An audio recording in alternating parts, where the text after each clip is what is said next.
Ha! Huh. The big screen!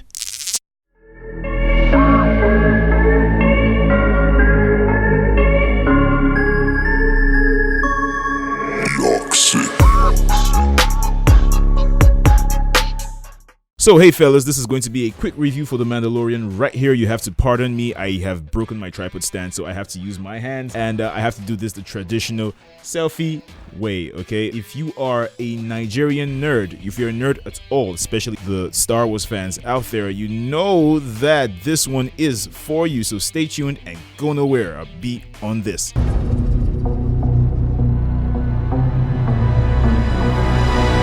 So The Mandalorian was released on the 12th of November and was created by Jon Favreau and is directed by a score of great directors. It stars Pedro Pascal as the Mandalorian, or Mando as he's called in the series, and I particularly loved his performance. I mean, he was great as Prince Oberyn in Game of Thrones and many other movies that he's been in, but I think this one is where he outdoes himself. Now, for anyone who is concerned, I have to tell you that there might be some spoilers in this one, so, spoiler warning right here. The Mandalorian follows the story of a Mandalorian who's now a bounty hunter to fend for himself. He's given a task by Grief Karga, who's played by Carl Weathers, to find a particular valuable asset and deliver it to the client. However, on the way to deliver said package, Mando faces a couple of challenges, one of which the package saves him from. Of course, this package is then revealed to be what the internet undefeated is now calling Baby Yoda, probably one of the cutest things you've ever seen in your life on screen. Now, how does this cute little thing save the highly skilled Mandalorian?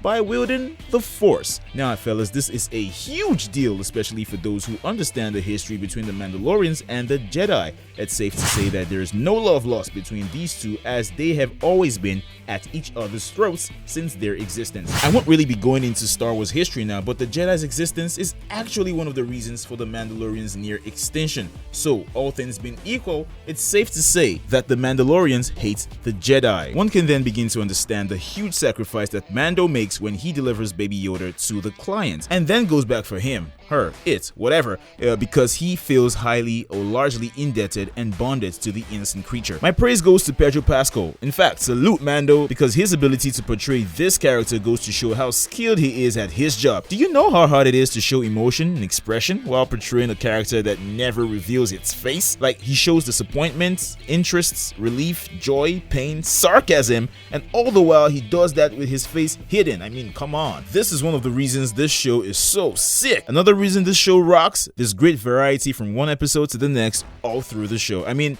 not all episodes were as good and some were definitely better than others, but I was greatly entertained throughout the entirety of it. All the scenery kept changing. We get to see different aspects of the galaxy as we haven't seen in a while. And for the first time in a long time, actually since the Revenge of the Sith, the Star Wars franchise finally has some actual hope, okay? Definitely my least favorite episode was episode 5. Frankly, I thought a lot of acting there was dumb, but it in no way affected, the general awesomeness of the show, and I highly recommend this for anyone who's looking to getting into the business of Star Wars, okay? So hey fellas, that was my quick review for Star Wars The Mandalorian. Of course, I am speaking generally from a Nigerian nerd's perspective, okay?